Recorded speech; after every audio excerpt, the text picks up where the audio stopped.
अपने बीवी बच्चों को भट्टा मालिक के पास जमानत के तौर पर रखवा कर कर्जा लेने वाला भट्टा मजदूर अपनी अयाशियों में इस कदर आगे निकल गया कि इसने साथी के साथ मिलकर एक मासूम ड्राइवर को कत्ल करके उससे कैरी डिब्बा छीन लिया और फिर इस कैरी डिब्बे को बेचने निकल पड़ा। कैरी डिब्बा बेचकर वो भट्टा मालिक का कर्ज चुकाना चाहता था या फिर अयाशियों में पड़ना चाहता था, ये कहानी सुनाएगा खुद ये सिफाक मुल्जिम। उर्दू पॉइंट की वीडियोस देखने के लिए हमारा चैनल सब्सक्राइब कीजिए और बेल के आइकन पर क्लिक कीजिए ताकि आप हमारी तमाम आने वाली वीडियो से बाखबर रह सकें। अस्सलामुअलैकुम नाज़रीन, उर्दू पॉइंट से मैं हूं आपकी मेज़बान तहमीना शेख। नाज़रीन, मोहम्मद अशरफ जो कि एक भट्टा खश्त है, भट्टे पर मजदूरी करता है, 2 शादियां हैं और 10 बच्चे हैं। इसकी ये आदत है कि ये भट्टों से एडवांस पैसे लेकर फिर अपने बीवी बच्चे वहीं छोड़कर अगली जगह पर चला जाता है। सारी कहानी क्या है ये आपको दिखाते हैं। मोहम्मद अशरफ का ये इल्ज़ाम है कि भट्टे के मालिक ने मेरे बीवी बच्चों को ज़ोर ज़बरदस्ती से अपने पास बंद कर रखा है। आपको दिखाते हैं। नाज़रीन, मुल्जिम हमारे साथ इस टाइम मौजूद है और इसका नाम है मोहम्मद अशरफ। मोहम्मद अशरफ यही नाम है? जी मोहम्मद अशरफ इना। क्या करते हो जी? मैं उत्थे गोंदल है उन्होंने को नौकर सा। क्या नौकरी करते थे? ਉਹਨਾਂ ਦੀਆਂ ਮੱਝਾਂ ਪੱਠੇ ਪਾਉਂਦਾ ਸਾਂ, ਬਾਗ ਦੇ ਵਿੱਚ ਟਰੈਕਟਰ ਚਲਾਉਂਦਾ ਸਾਂ, ਪਾਣੀ ਛਾਣੀ ਲਾਉਂਦਾ ਸਾਂ ਜੀ। इसके अलावा और क्या करते हो? ਬਸ ਉੱਥੋਂ ਮੈਂ ਆਇਆ ਜੀ, ਬੱਠੇ ਤੇ ਆਇਆ ਤੇ ਉੱਥੇ ਇੱਟਾਂ ਪਾਉਂਦਾ ਸਾਂ ਬੱਠੇ ਤੇ, ਮਾਂਗਾ ਮੰਡੀ। अब हुआ क्या तुमसे? ਜੀ ਮੇਰਾ ਇੱਕ ਦੋਸਤ ਆ ਜੀ, ਪਹਿਲੇ ਨਹੀਂ ਸੀ ਮੇਰਾ ਦੋਸਤ, ਤੈयब ਨਾਂ ਉਸਦਾ, ਇੱਥੋਂ ਚੱਲੋ ਪਿੰਡ ਦਾ ਰਹਿਣ ਵਾਲਾ ਹੈ, ਮੜਿਆਂ ਵਾਲੇ ਦਾ। अच्छा। ਹਾਂਜੀ, ਉੱਥੇ ਜਾਂਦਾ ਸੀ, ਉਹਦੇ ਨਾਲ ਮੇਰਾ ਸਲਾਮ ਦੁਆ ਬਣ ਗਿਆ ਜੀ। ਉਹਨੇ ਆਖਿਆ ਜਿਹੜੇ ਪੈਸੇ ਆਣ ਤੁਹਾਡੇ ਮੈਂ ਦੇਵਾਂਗਾ। ਠੀਕ ਹੈ ਜੀ। कौन से पैसे? कहाँ के पैसे? ਪੈਸੇ ਜਿਹੜੇ ਕਰਜ਼ਾ ਸੀ ਸਾਡਾ, तुमने कर्जा लिया हुआ था? कहाँ से? ਬੱਠੇ ਤੋਂ ਵੀ ਲਿਆ ਹੋਇਆ ਜੀ। कितना? 70,000 रुपये। क्यों लिया था 70,000? ਬੱਚੇ ਨਾਲ ਸਨ, ਉਹਨਾਂ ਦੇ ਵਾਸਤੇ ਅਸੀਂ ਕੋਈ ਬਿਸਤਰੇ, ਕੱਪੜੇ ਵਗੈਰਾ, ਕੋਈ ਬਰਤਨ, ਤੇ ਉੱਥੋਂ ਅਸੀਂ ਨਸ ਕੇ ਆਏ ਸਾਂ ਜਦੋਂ ਸਰਗੋਦੇ ਹੋ, ਇਸ ਵਜ੍ਹਾ ਨਾਲ। कितने बच्चे हैं तुम्हारे? 10 ਬੱਚੇ ਹਨ। शादियाँ कितनी हैं? 2 हैं 2 शादियाँ। ਜੀ। अच्छा, फिर 70,000 तुमने लिया, फिर? ਉੱਥੇ ਅਸੀਂ ਉਹਨਾਂ ਕੋਈ ਇੱਟਾਂ ਪਾਉਂਦੇ ਸਾਂ, ਕੰਮ ਕਰਦੇ ਸਾਂ। ਇਹ ਤैयब ਜਿਹੜਾ ਨਾ ਜੀ, ਇਹ ਕਿਸੇ ਦੀ ਤਰਫੋਂ ਮੇਰਾ ਜਾਣੂ ਬਣਿਆ, ਮੇਰਾ ਪੈਓ ਨਹੀਂ ਸੀ ਜਾਣੂ। अच्छा। ਹਾਂਜੀ, ਇਹਨੇ ਆਖਿਆ ਮੈਂ 70,000 ਰੁਪਈਆ ਦੇ ਦੇਵਾਂਗਾ ਕਰਜ਼ਾ। ਫਿਰ ਇਸ ਮੈਂ ਇਹਦੇ ਨਾਲ ਗਿਆ ਜੀ, ਇੱਥੋਂ ਡੱਬਾ ਇਹਨੇ ਕੈਰੀ ਕਰਾਇਆ ਤैयब ਨੇ। अच्छा। ਹਾਂਜੀ, ਇਸ ਦਾ ਭਤੀਜਾ, ਇਸ ਦੀ ਘਰ ਵਾਲੀ ਦਾ, ਉਸ ਨਾਲ ਇਸ ਦੀ ਗੱਲ ਹੋਈ ਸੀ। ਇਹਨੇ ਆਖਿਆ ਬਸ ਵੇਚ ਦੇਵਾਂਗੇ, ਤੁਸੀਂ ਲੈ ਕੇ ਆ ਜਾਓ। पैसे उधार तुम लेते हो मोहम्मद अशरफ? 70,000 रुपया। तैयब तुम्हारे पैसे भी देने को तैयार हो जाता है, तैयब कैरी डिब्बा भी ले लेता है, तैयब तुम्हें सपोर्ट भी करता है, तैयब तुम्हारा जानू भी बन जाता है। तैयब को ऐसा तुम में क्या नजर आ रहा था? ਤैयब ਨੇ ਇਹ ਗੱਲ ਕੀਤੀ ਸੀ ਕਿ ਡੱਬਾ ਜਿਹੜਾ ਹੈ ਵੇਚ ਕੇ ਨਾ, ਖੋ ਕੇ ਲੈ ਕੇ ਜਾਂਦੇ ਆ ਤੇ ਵੇਚ ਕੇ ਤੇ ਮੈਂ ਤੁਹਾਨੂੰ ਪੈਸੇ ਦੇਵਾਂਗਾ। अच्छा। ਹਾਂਜੀ, ਮੇਰੇ ਨਾਲ ਚੱਲੋ। इस सारे मामले के दौरान तुम्हारे बीवी बच्चे कहाँ थे? ਬੱਠੇ ਤਾਂ ਸਾਂ। भट्टे पे रहते थे? ਬੀਵੀ ਮੇਰੀ ਕੋ ਉੱਥੇ ਪਿੱਛੇ ਸੀ ਜੇ ਉਹਨਾਂ ਜ਼ਿਮੀਂਦਾਰਾਂ ਕੋਲ, ਸਾਡੇ ਪਿੰਡ। ਇਹ ਕਿੱਥੇ ਸੀ ਤੇ ਬੱਚੇ ਵੱਡੇ ਮੇਰੇ ਕੋਲ ਆ ਜੀ। ਹਾਂਜੀ, 2 ਬੱਚੇ, ਇੱਕ ਬੀਵੀ ਮੇਰੀ ਉੱਥੇ ਸੀ ਪਿੱਛੇ। वो भी काम करते थे? ਜੀ ਉਹ ਕੰਮ ਉੱਥੇ ਕਰਦੇ ਹਨ। अच्छा, फिर? ਉਹ ਉੱਥੇ ਬੱਠੇ ਤਾਂ ਜੀ, ਮੈਂ ਉਸ ਦੇ ਨਾਲ ਗਿਆ, ਇੱਥੇ ਆ ਗਿਆ ਜੱਲੋ। ਇੱਥੋਂ ਜੱਲੋ ਪਿੰਡ ਚੋਂ ਡੱਬਾ ਕੈਰੀ ਕਰਾਇਆ, ਉਹਨੇ ਕਿਰਾਇਆ ਤਾਂ ਕਰਾਇਆ कितने किराए पे? 3500 ਰੁਪਏ। एक दिन के लिए? क्या कह के लिया था? ਉਹਨੇ ਆਖਿਆ ਜਾਣਾ ਹੈ ਮੰਡੀ ਉਸਮਾਨ ਵਾਲੇ। अच्छा। ਹਾਂਜੀ, फिर? ਮੰਡੀ ਉਸਮਾਨ ਵਾਲੇ ਗਏ ਆ ਜੀ ਅਸੀਂ। ਉੱਥੇ ਉਹਨੇ ਕੰਮ ਉੱਥੇ ਕਰਦਾ ਸੀ 10 ਸਾਲ ਤੋਂ, 10-15 ਸਾਲ ਹੋ ਗਏ। क्या काम करता था? ਉੱਥੇ ਉਹ ਡਰਾਈਵਰ ਸੀ ਕਿਸੇ ਜ਼ਿਮੀਂਦਾਰ ਕੋ, ਤैयब ਪਹਿਲੇ। ਉੱਥੇ ਗਏ ਆ ਜੀ, ਉੱਥੇ ਰਾਤ ਹੋ ਗਈ ਸਨ, ਰੋਟੀ ਛੋਟੀ ਖਾਂਦੇ ਆ, ਮਤਲਬ 8 8:30 ਦਾ ਟਾਈਮ ਹੋ ਗਿਆ ਸੀ ਜਦੋਂ ਅਸੀਂ ਵਾਪਸੀ ਆਏ ਆ। ਉੱਥੇ ਰਾਹ ਵਿੱਚ ਵੀ ਗੱਲ ਹੋਈ ਸੀ ਉਹਦੇ ਨਾਲ। ਉਹਨੇ ਆਖਿਆ, ਮੈਂ ਉਹਨੂੰ ਆਖਿਆ ਕਿ ਬੰਦਾ ਲਾ ਦਿੰਦੇ ਆ, ਠੀਕ ਹੈ, ਡੱਬਾ ਵੇਚਣਾ ਤੂੰ ਆਦਨਾ ਲੈ ਕੇ ਚਲੇ ਜਾਂਦੇ ਆ। ਉਹ ਬੰਦਾ ਉਹਨੂੰ ਜਾਣਦਾ ਸੀ ਮੈਡਮ, ਇੱਥੋਂ ਦੀ ਉਹ ਰਿਹਾਇਸ਼ੀ ਸੀ, ਤैयब ਵੀ, ਉਹ ਬੰਦਾ ਵੀ ਇੱਥੋਂ ਦੀ। ਉਹਨੇ ਆਖਿਆ ਨਹੀਂ, ਬੰਦਾ ਛੱਡਣਾ ਨਹੀਂ ਹੈ, ਬੰਦਾ ਮੈਨੇ ਜਾਣਨ ਵਾਲਾ ਹੈ। ਠੀਕ ਹੈ ਜੀ, ਤੂੰ ਇਹਦੀਆਂ ਬਾਹਾਂ ਫੜ ਬਸ। ਮੈਂ ਉਹਦੀਆਂ ਬਾਹਾਂ ਫੜੀਆਂ ਪਿੱਛੇ। पकड़ी तुमने? ਮੈਂ ਉਹਨੂੰ तैयब आगे बैठा था, ड्राइवर गाड़ी चला रहा था और तुम पीछे बैठे हुए थे। ਫਿਰ ਮੈਂ ਉਹਦੀਆਂ ਬਾਹਾਂ ਫੜੀਆਂ ਜੀ, ਫੜ ਕੇ ਮੈਂ ਪਿੱਛੋਂ ਥੱਲੇ ਲਾਇਆ ਸਾਂ। ਠੀਕ ਹੈ ਜੀ, ਚਾਦਰ ਸੀ ਤैयब ਕੋਲ, ਛੋਟੀ ਜੀ। ਉਹ ਉਹਨੇ ਉਹਦੇ ਮੂੰਹ ਤੇ ਵਗਾਈ ਹੈ, ਮੈਨੂੰ ਵੀ ਉਹਨੇ ਫੜਾਈ ਹੈ। ठीक है जी, मैं उन्होंने बार बार याद रहा कि बंदे ने मारने। साथ तुमने बाजू पकड़े हुए थे, साथ तुमने कहा बंदे को ना मारो। कितना खूबसूरत ड्रामा सुना रहे हो तुम। नहीं जी, गल हकीकत है मैडम, मैं बाजू पकड़े थे? किस नीयत से पकड़े थे? दोबारा थे तुम बाजू? इस वजह के मैं तो कि उत्थे बांध के ते ला देने। कहाँ बांध के? उत्थे ना बांध के ना बाजू ओदे ते ओनू छड़ देने ते गड्डी लैके चले जाने। अच्छा, फिर तैयब दे कोल छुरी सी, उन्हें मार दी। अच्छा, और तुमने क्या किया? मैं फिर छड़ देता जी, मैं की करना। अच्छा, गाड़ी के अंदर ही छुरी फेर दी उसकी शहरक पे? नहीं जी, गड्डी तो बाहर काट के ना। अच्छा, तुमने उसको काबू किया होगा ना, तुमने बाजू शाजू पकड़े, कंट्रोल किया, उसने छुरी फेरी। हाँ जी, तैयब ने छुरी मार दी थी। तुमने बाजू पकड़े, बराबर हो ना, तुम कातिल हो। लाजमी गल है जी, मैं ओदे नाल हुण आस ओदे नाल जिस टाइम आया मैं लाजमी गल है। अच्छा, फिर नीचे फेंक दिया उसको? फिर चले गए वो गड्डी लैके उसके जेड़े वो ससुराल आए सन उन्होंने था गए ते अगे वो गड्डी नहीं विकी उत्थे। उन्होंने कैरी डिब्बा क्यों नहीं लिया? जी, कैरी डब्बा साढ़े को उन्होंने नहीं लिया सी, असी उत्थे लैके गए हाँ कैरी डब्बा। गड्डी वो डिग गया सी साढ़े कोल नहर दे विच, नहर सुक्की सी ਜਦੋਂ ਅਸੀਂ ਲੈ ਕੇ ਗਏ ਹਾਂ ਨਾ ਜੀ, ਉਦੋਂ ਡੱਬਾ ਡਿੱਗਿਆ ਸਾਡੇ ਕੋਲ, ਉਹਦਾ ਅੱਗੋਂ ਬੰਪਰ ਸ਼ੰਪਰ ਟੁੱਟ ਗਿਆ, ਇੱਕ ਉਸ ਦਾ ਰਿਮ ਵੀ ਅਗਲਾ ਡਿੰਗਾ ਹੋ ਗਿਆ ਸੀ। ਪੁਲਿਸ ਵਾਲੇ ਆਏ ਨੇ ਜੀ, ਉਹਨੇ ਫਿਰ ਨਾਲ ਮੰਡੀ ਸੀ ਆਲੂਆਂ ਵਾਲੀ ਉੱਥੋਂ ट्रैक्टर मंगवा के सानों कटवाया बाहर। पुलिस ने निकलवाया? अच्छा, तो तुमने उस टाइम पुलिस की आंखों में धूल कैसे झोंकी? क्या कहा पुलिस को, बेवकूफ़ कैसे बनाया? पुलिस वाले आख्या जी कित्थों आ रहे हो, तैयब ने कार्ड भी अपना विखाया, उन्हें आख्या कि ਅਸੀਂ ਲਾਹੌਰ ਤੋਂ ਜੱਲੋਂ ਮੋੜੋਂ ਆ ਰਹੇ ਹਾਂ। अच्छा जी, ਤੇ ਇੱਥੇ ਮੇਰੇ ससुराल आए हैं जी, ਉਹਦਾ ਅਸੀਂ ਜਾ ਰਹੇ ਹਾਂ। अच्छा, हाँ जी। ये कह के पुलिस को तुमने सेटिस्फाई कर दिया, फिर उसके बाद कहाँ गए? ਫਿਰ ਉਸ ਤੋਂ ਬਾਅਦ ਜੀ ਡੱਬਾ ਕੱਢ ਕੇ ਖੂਨ ਕੱਪੜਿਆਂ ਨਾਲ ਲੱਗੂਆ ਸੀ ਸਾਡੇ ਨਾਲ। ਉਹਨਾਂ ਪੁੱਛਿਆ ਪੁਲਿਸ ਆ ਕੀ ਹੋਇਆ, ਅਸਾਂ ਕਿ ਜੀ ਇੱਥੋਂ ਸੱਟਾਂ ਸਨ ਲੱਗੀਆਂ ਨਾ। ਠੀਕ ਹੈ ਜੀ, ਮੇਰੀ ਸਲਵਾਰ ਤੇ ਲੱਗੂਆ ਸੀ, ਤੈਯਬ ਦੇ ਇੱਥੇ ਸੱਟ ਲੱਗੀ ਹੋਈ ਸੀ। ਫਿਰ ਪੁਲਿਸ ਆਇਆ, ਗੱਡੀ ਸਨ ਕਢਵਾਈ ਹੈ ਜੀ, ਕਢਵਾ ਕੇ ਤੇ ਅਸੀਂ ਉਕਾੜੇ ਚਲੇ ਗਏ ਉਹਦੇ ਸਹੁਰੇ ਆਏ ਉਹਨਾਂ ਤੋਂ। ਹਾਂਜੀ, ਫਿਰ ਉੱਥੇ ਗਏ ਹਾਂ ਜੀ, ਉਸ ਜਿਹੜੇ ਮੁੰਡੇ ਨਾਲ ਗੱਲ ਸੀ ਉਹਦੀ, ਉਹਦੇ ਨਾਲ ਉਹਨਾਂ ਗੱਲ ਕੀਤੀ, ਜਾ ਕੇ ਰੋਟੀ ਉਹਨਾਂ ਸਾਨੂੰ ਖਵਾਈ। 2 ਵਜੇ ਅਸੀਂ ਉੱਥੇ ਆਪਣੇ ਰਾਤ ਦੇ। हाँ जी, रोटी खवाई उन्हें और मुड़े ने। कपड़े बदल के गए या उधर जाके बदले? कपड़े उत्थे बदले न। उनके घर जाके उनको नहीं पता चला? नहीं जी, उन्होंने पता नहीं चलिया, कपड़े उत्थे बदले न। उन्होंने यही आख्या कि गड्डी डिग्गी है, सन सट्टां लगियां। अच्छा, हाँ। और वो खून आलूद जो कपड़े थे वो कहाँ छुपाए? वो उत्थे सट देते हैं जी, उसी घर में। फिर उन्होंने घर सट्टे जी, उस मुड़े के कपड़े मैं लैके मैं भी बदले जी, तैयब ने भी बदले। हाँ जी, उन्हें आख्या गड्डी आए फोन कर जिदे नाल तेरी गल होई सी। उन्हें फ़ोन किया जी, उन्हें आख्या मैं सुबह आवांगा, लेकिन वो नहीं आया।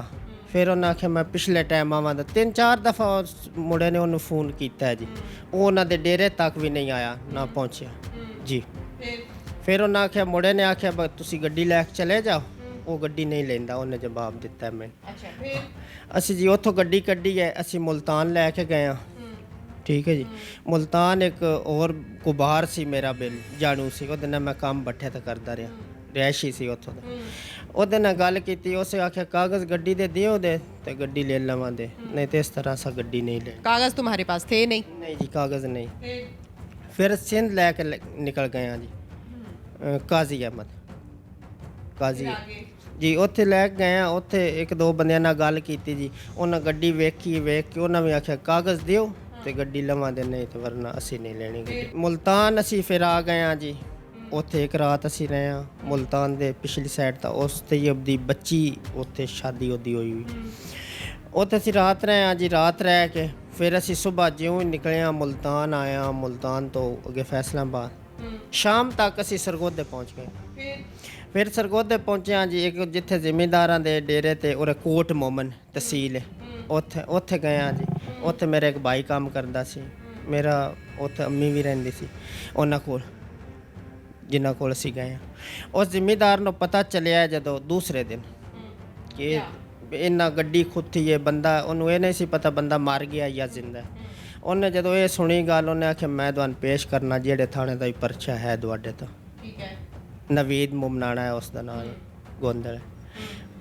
ਉੱਥੋਂ ਮੈਨੂੰ ਨੇ ਗੱਲ ਦਿੱਤਾ ਬਾਗ ਦੇ ਵਿੱਚ ਨਾ ਪੱਠੇ ਵੱਢਣ ਤੇ ਦੂਜਿਆਂ ਨੌਕਰਾਂ ਨਾਲ ਜੀ। ਤੇ ਤੈਯਬ ਉੱਥੋਂ ਨਸਿਆ ਹਵੇਲੀ ਦੇ ਵਿੱਚੋਂ ਬੜੀ ਸਾਰੀ ਹਵੇਲੀ ਹੈ ਉਹ ਬੱਚਿਆਂ ਨੂੰ ਛੱਡਣ ਗਿਆ ਜੀ ਨਵੀਦ ਤੈਯਬ ਉੱਥੋਂ ਨਸ ਗਿਆ ਫਿਰ 3-4 ਘੰਟੇ ਤੈਯਬ ਦੇ ਪਿੱਛੇ ਉਹਨੇ ਬੰਦੇ ਆਪਣੇ ਲਾਈ ਰੱਖੇ ਵੀ ਮੈਨੂੰ ਫੜਾਓ ਫਿਰ ਉਸ ਤੋਂ ਪਿੱਛੇ ਨਹੀਂ ਜੀ ਪਤਾ ਮੈਂ ਵੀ ਨਸ ਗਿਆ ਉੱਥੋਂ ਜਦੋਂ ਤੈਯਬ ਨਸਿਆ ਮੈਂ ਵੀ ਨਸ ਗਿਆ कहाँ भागे तुम? ਮੈਂ ਜੀ ਇੱਥੇ ਸਾਂਗਲਾ ਏਲਾ ਇੱਥੇ ਇੱਕ ਨਾਲ सांगला हिल। ਇੱਥੇ ਪਿੰਡ ਹੈ ਇੱਕ ਉੱਥੇ ਮੈਂ ਉਹਨਾਂ ਕੋਲ ਪਹਿਲਾਂ ਵੀ ਕੰਮ ਕਰਦਾ ਰਿਹਾ ਸਾਂ ਪੂਰਾ ਸਾਲ ਉਹਨਾਂ ਕੋਲ ਮੈਂ ਰਿਹਾ ਸਾਂ ਮੈਂ ਉਹਨਾਂ ਕੋਲ ਆ ਗਿਆ ਜੀ ਹਾਂਜੀ अब मुझे इस पूरी बात में से इस बात का जवाब दो। तुम ये कह रहे हो कि मैंने छुरी नहीं फेरी, मैंने सिर्फ बाजू पकड़े थे, उसके साथ मिलके तुमने बंदे को कत्ल किया।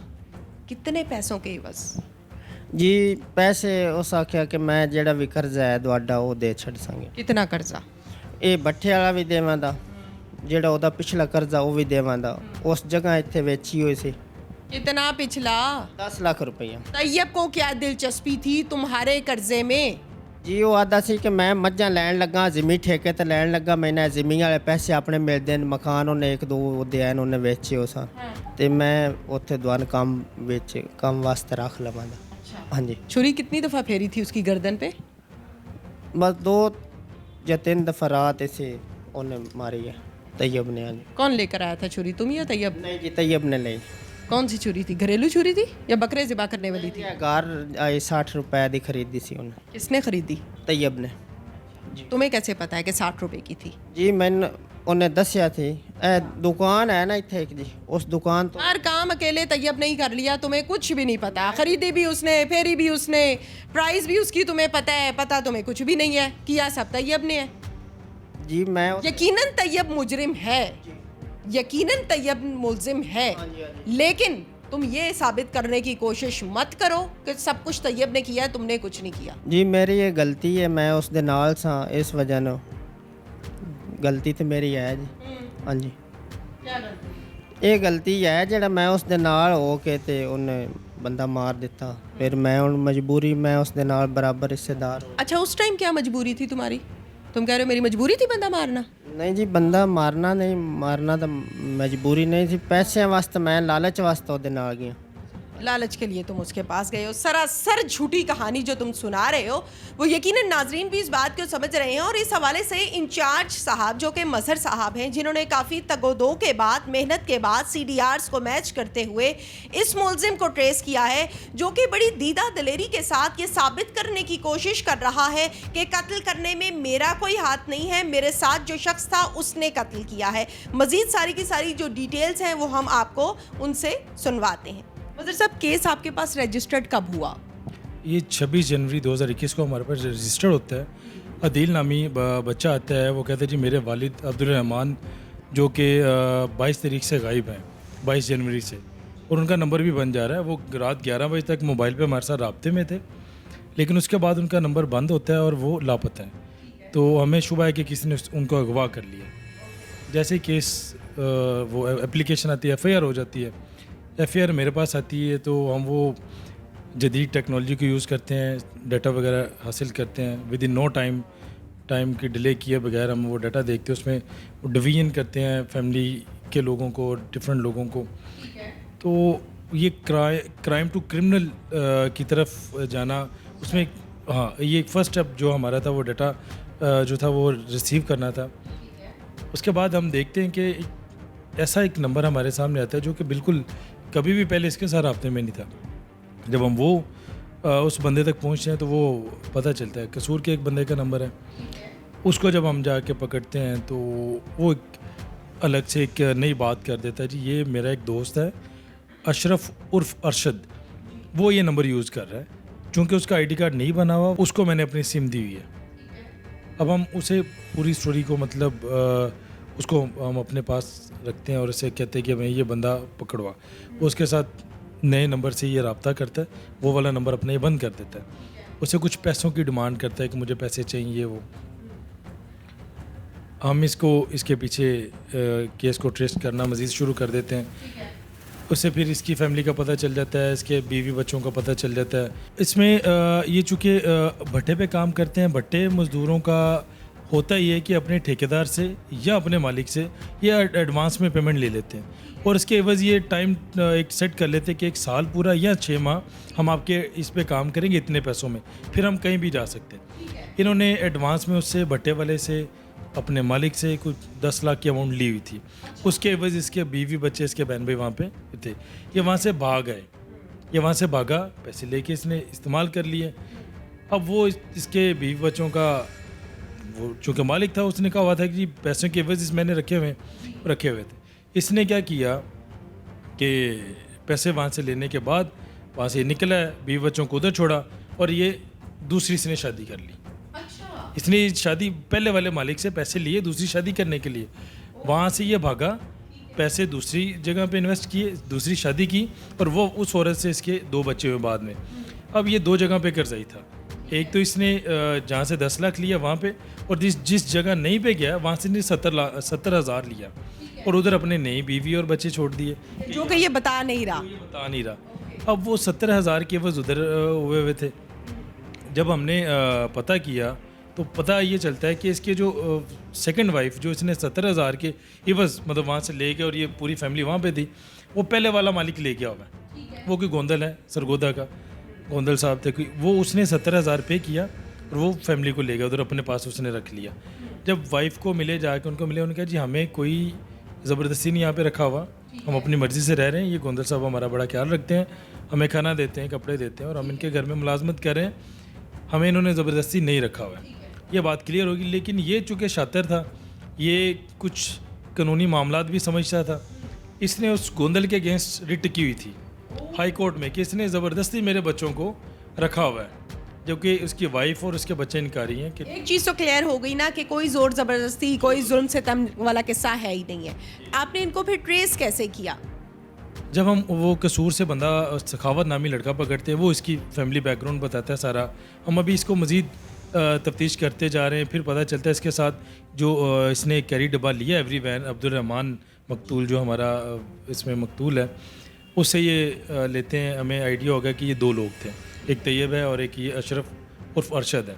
इन 2 लोगों ने ये मामला किया है। अभी तक हमारे सामने ये बात नहीं आई कि बंदा मर्डर हो चुका हुआ है। वहाँ से हमें कॉल आती है रात को 11 बजे कि एक बॉडी मिली है मंडी उस्मान वाला के इलाके से। वो स्टोरी फौरी हमारे माइंड को क्लिक हुई कि मंडी उस्मान वाला, और हमारे नंबर जो हमारा बंदा है अब्दुल रहमान, उसका नंबर भी मंडी उस्मान वाला जाके बंद हुआ। तो हमने फौरी मुद्दई को कॉल की, जो इसका बेटा था अदील, अब्दुल रहमान का बेटा, उसको कॉल किया। हमने कहा यार एक डेड बॉडी मिली है और हम चाहते हैं कि आप एक दफ़ा उसको देख लें, खुदा न खास्ता कि ये आपके उस वालिद ना हो। तो वो हमारे साथ गए। हमने वहाँ पे जब देखा, वो व्हाट्सएप ग्रुप में पिक्चर्स आई, हमने पहले तो उनको पिक्चर दिखाई, फिर बॉडी जाके वहाँ से डेड हाउस से देखी तो उन्होंने उसकी शनाख्त कर ली। हमें ये रिवील हो गया कि ये मर्डर हो चुका हुआ है। फिर बंदे चुके हमारे पास ऑलरेडी, हम उनको ट्रेस कर चुके हुए थे। हमारी और ज़्यादा उसमें एफर्ट भी स्टार्ट हो गई कि अब ये बंदे लाजमी पकड़ने। हमने गाहे बगाहे फिर वो जो सरगोदा में इनका साबका मालिक था जो गोंदल साहब थे, उनके वहाँ भी अपनी 1-2 टीम बिठा दी कि कोई इसके मोमेंट हो बच्चों की तरफ, वाइफ की तरफ, तो उसको वहाँ से पकड़े। फिर हमें इतला मिलती है इसकी कि ये किसी केस के सिलसिले में लाहौर आ रहा है, इसकी लोकेशन लाहौर की आ जाती है। तो इतला भी थी, ये लाहौर आ भी जाता है, वहाँ पे हम अपनी फील्डिंग लगाते हैं और अल्लाह पाक हमें मदद करते हैं। मोहम्मद तैयब के हवाले से इसका ये कहना है, अशरफ का, कि सब कुछ उसने किया है, मैंने कुछ नहीं किया। ड्यूरिंग इन्वेस्टिगेशन आपको आगे इसने क्या क्या इकबाली जुर्म किया है? ये तो कॉमन सेंस की बात है कि ज़्यादा नीडी भी ये था, दूसरा ज़्यादा क्रूल भी ये था। इसके एक फैमिली बैकग्राउंड है, दूसरा ये ज़्यादा नीडी था। तैयब के हवाले से चूँकि वो कौम से हराई है और तैयब के हवाले से इस तरह की बात सामने भी नहीं आई है। ये पहले मान चुका हुआ है ये सारी बात कि मैंने किया है, और नीडी भी ये था ज़्यादा, हालात भी सारे इसकी तरफ, और ये मान भी चुका हुआ है। अभी ये कैमरे के सामने जस्ट टू, जो कि हर मुलजिम का ये कहना होता है कि मैंने फ़र्स्ट टाइम किया और मैंने किया ही नहीं है। थैंक यू सो मच जी मज़हर साहब। थैंक यू, जज़ाकल्लाह बहुत। इसके साथ ही नाज़रीन अपनी मेज़बान तहमीना शेख को इजाज़त दीजिए। अल्लाह हाफ़िज़।